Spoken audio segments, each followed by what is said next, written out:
Yes, sir. These guys were telling me a lot about you, and he was really excited. He wanted me to meet you because he got me all the way out. Like I'm in like 7 hours away from my house to come work Nice, for him. nice, So and like he's all day he's been seeing the leads that come in from you guys. He absolutely. said, "Hey, Chris, check out this lead. Hey, check out this lead." We did one call, and it was for like a land clearing job, and it sounds like a pretty prominent lead, a bigger lead. Nice, So nice. it's really good. It's really good to see within let's say the first 24 hours that you turn this on, that we're getting some good prominent leads from it. Absolutely. And then Absolutely. has me out here, so it's even better to see that coming in, and you're fulfilling yourself, from your side. So, In this very simple video, I'm going to teach you client service delivery with your agency in probably under 10 minutes. It's not going to take long. We're going to jump straight in. I'm not really going to talk too much. I'm just going to actually show you the step by step. So let's get started. Okay, so the ad account we're going to jump straight into. This is a tree service ad campaign. Now, this is one of the older ones. We're not currently running this. This is not an active ad. I would not show you an active ad of one of my clients, mainly because, well, it's currently live and running. I don't want it to be interfered with if you copy it, whereas this one you can copy. I know it works. I have multiple variations of this one, but let's talk about it. Number one, I think you've got to start at the top and you've got to work your way down, which is the offer. So this client is a tree service client. I don't have many tree service clients. I have moved away from that niche and I now do a huge amount of other niches. Tree service, I recommend you steer clear from. It's very hard to do the service delivery, but I've had so many clients in that space that I know how to do it very, very well. So let's talk about it. This is a good example, a hard niche to crack. How do you get good results? Number one is the offer.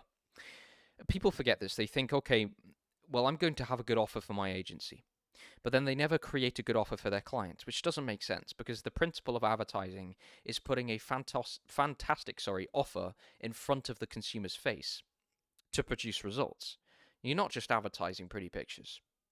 So let's talk about that for a moment. The best offer I use is 25% off this week, or winter sale, or something of that nature. I'm going to put on screen the Canva ad here, which hopefully you can see. Yes, you can. It's updated. Now, you can see it's so simple. This produced a $4 cost per qualified lead that answered multiple questions, by the way, in the lead form. And, I mean, look at it. It's very, very simple. Unwanted tree, question mark, will clear it fast, serving all of Missouri. I'll explain the psychology. Call out in green, psychology that attracts most attention and kind of draws the eyes to it. Well, yes, I do have an unwanted tree. They'll clear it fast. Well, that's good. I want fast. Serving all of Missouri. Well, fantastic. Now I know they're serving my area. So I have no doubts it's handled any pre-objections they might have. And the reason I do serving all of Missouri is because I don't really want them to click on the Facebook profile banner or the Instagram banner and open up our profile. I'd rather they just click on the advert. Whereas if you don't specify the state you're advertising to, a lot of people open it up to see, okay, where are these guys based? You don't want that. So just remove the friction, put it in the ad itself. Then also get 25% off this week. This week is urgency, and do I want 25% off? Hell yeah, I do, and it's this week only. If they're reading this on a Friday, Saturday, or Sunday, they're panicking, and they quickly give their information. The other thing I'd love to point out about this advert is, well, what's happening in the creative here? If you look at a bit more detail, it doesn't really make a lot of sense. Like, have a zoom in here. Like, first of all, what is going on with this guy? What is he standing on? Is he levitating? What's happening with this roof over here? Why has he got a log in his hand? Then you got this guy down here. I mean, I don't even know what he's doing. Is he having a piss on the tree? I mean, it's just strange. And then you've got this over here. Like, what is written on the side? Why is it angled down? What's going on over here? Why is it misty? Humans will not recognize any of this, by the way. They're not going to consciously realize this, that there's weird little things going on in the image. But subconsciously they are.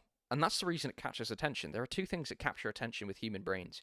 It is fear, as in, whoa, threat, I need to pay attention. And curiosity. What's this? I'll click on it. What's this? Let me look in and read the text some more. Subconsciously, they don't, they don't recognize, consciously, they don't recognize the guy's fucking floating. But consciously, subconsciously, they do, and that makes them read all of this. These, at the bottom, this is a recognized signal of warning. Now, again, the human psychology behind that is really, really simple. Anything that is a warning or a threat is dangerous, and you have to pay attention to. So it captures your attention, whether you like it or not. Also, you notice what I've done here is I've produced an image with AI. I made this image myself. I gave the prompts to make it look like this exactly. I wanted winter-looking trees, cold, misty air, because the area in Missouri does generally look like this at this time of year. Pretty much bang on. So, I forget what the term is, but it basically anything that looks familiar attracts attention. Familiarity in advertising is what gets people's attention, right? This is a familiar home. This is a familiar street. This is a familiar scene in the morning. The nice thing as well about this, the reason I've chosen the morning as the image setting is and I'm going into loads of detail here because it really matters, guys. You've got to be conscious of this. You've got to be a clever marketer. It separates beginners from very, very high level media buyers. The reason I've chosen morning is the feeling. The feeling of them waking up in the morning, having a coffee, and seeing their tree service guys sort the tree out. They come home from work and it's gone. That's the image we're painting in their brain, whether they like it or not. If it's evening, what do they think of, guys? What do they think of? They obviously think of, oh, it's eating into my evening time. It's annoying, the noise. I'm trying to have a coffee, have my dinner. It just annoys them. All of these tiny, tiny psychological triggers make a difference in your advert. And that's what separates beginners from pros. Creative aside, let's talk about the ad campaign setup. So I've done a leads campaign, is what it's called, and I've turned off almost, a lot of the Advantage Plus. So I always name it with date launched. LF stands for lead form. Ad spend is $33 a day, and this is the whole state. Now in the campaign setup, I've chosen ad set budget, objective leads. I've unticked share some of the budget with other ad sets. We don't want that. Now moving forward into the first ad set. Now I've blurred out I haven't blurred it out, I'm just not showing it. My client's page name, of course. But I want you to notice what we've done here. We've chosen maximum number of conversion leads, not maximum number of leads. The reason is because we don't want max leads. If you get max leads, you're getting as many lead form fills as possible, regardless of quality. Conversion leads are people most likely to convert on the other side of filling out that form. So that's a very important performance goal to set. Daily budget, you can see for this specific ad set, there's only $15 in it. And the other one, the winner ad set, has I believe again, $17 in. You can do that. My recommendation is $25 to $33 a day per ad set, right? I just was so confident. I knew this was going to work, so I didn't need much of a budget. You can see when this specific ad set was launched, I launched it at midnight. Don't launch it during the daytime. Launch it at midnight so that you get the best pacing. If you want a little tip, launch it not at bang on midnight, but 1 minute after midnight. Because everyone launches their ads at midnight. If you launch it 1 minute after, you get better pacing. These are advanced tactics, guys. Make a note, very useful. His whole state was selected as the inclusion. I generally don't do exclusions. The reason being is I have turned off, where is it? Where it says, yeah, here we go. I've limited it a little bit more. I've said, this is my suggestion, age range 30 to 65. I told it I do not want anyone outside of the state, which is also crucial. Otherwise, it starts showing it to other people. 30 to 65, because that's the only homeowners. Anyone else younger than 30 isn't really going to be a good lead. And then it tells me, right, this is going to be your reach. That's fine. It's still pretty broad. I mean, look at the audience size. It's massive. It's impossible for me to not get good results here. So that's the campaign and the ad set setup. We're going to move into the ad creative setup now. Okay, good. So with the ad creative setup, I unfortunately can't show you everything because otherwise I'd be just giving away too much. The copy that I'm actually going to be showing you is just so damn good that me giving it away for free is stupid, but I'm still going to just because here's some value. I hope it's useful.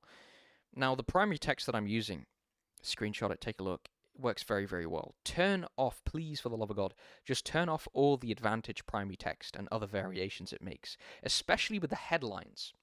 You just don't need it, guys. Take full control. You're a media buyer. You don't need Facebook's help. People always say, oh, it's Facebook's really clever. It knows what it's doing. Yeah, it does, but you know better than Facebook. Direct it in the right direction. Anyway, this is some of the copy, and I will scroll down a little tiny bit more. And here you can see the headline. I know, ... 25% off tree services, instant tree removal quote. I've got 3 of these. Description, I sometimes put 5 stars rated or whatever, but in this one I chose not to. And then another lead form. Again, I've had to position the lead form in a certain way where you can't see the client name, just to safeguard the client. Headline's so simple. Claim it this week. get a free tree removal quote in minutes, meaning they fill out this form, they get the information. And then there's multiple questions. One is we filter by urgency. If they say in the next 8 weeks, I ask them multiple other questions. My next question, by the way, in this sequence is always, no matter what they select, what describes you best? Serious, ready for an estimate, just shopping around. Or serious but not ready yet. For anything that isn't, I'm serious, I need an estimate now, they get filtered out. I use conditional logic to get rid of them. The next stage after that, remember we've used maximum conversion leads, 2 different questions. Anyone who shows lack of urgency, we ask 3 questions. My extra ones are usually stuff like, what's your budget? Or something similar. Or, are you located within this region? Or, what specifically made you inquire? Like something like that gathers intent. I'm looking for intent and urgency. If they have intent and urgency, that's what I call a lead, and it trains and forces the algorithm only to bring in the best type of people, the best quality leads. So then from there we use Zapier. Zapier is what's going to send it into the Go High Level sub account. And really simply, for a lot of my clients, they just log into their lead connector app. They call the leads when they come in. And I also have automations where we book the calls, book the meetings and estimates for them as well. Now, the way I do that is really simple. I just use Go High Level's AI bot, AI text message bot. And I create an automation where once a new opportunity is created in the pipeline, it triggers the automation bot to follow up with them, text them, and get them to book into the calendar with the client. And that's it, head to toe. I spoke through the psychology of the ad creative, the most important thing. I've also spoken on how to set up your campaign, how to use your ad sets, what copy I recommend you use, what headlines I recommend you use, how to set up your lead forms. Do I recommend landing pages excuse me, over lead forms? Yeah, it depends on the niche, yes. With tree service, no. I generally have not had very good success for clients with landing pages, but I have found it with lead forms and things like kitchen, bathroom remodels, windows, doors, roofing. Absolutely, please do use landing pages and set up a pixel. But this is the bare bones basics setup, right? This works for any niche. The best results do come from landing pages, but not in this niche. You can start off with this with clients, get the results, and then progress to landing pages once you have proof of concept with the ad creative. First, it's about testing the creative and the offer. Then it's about testing the back-end funnel, i.e. moving from lead forms to landing pages, which, by the way, we did do with this client. I do that with almost every single client because each state is very, very different. We start with lead forms, we progress to landing pages very quickly. If you guys have questions, please leave a message. I will get back to you. Hopefully this was useful. I've kind of shown you some, seriously good information in this. And there'll be more. Thank you.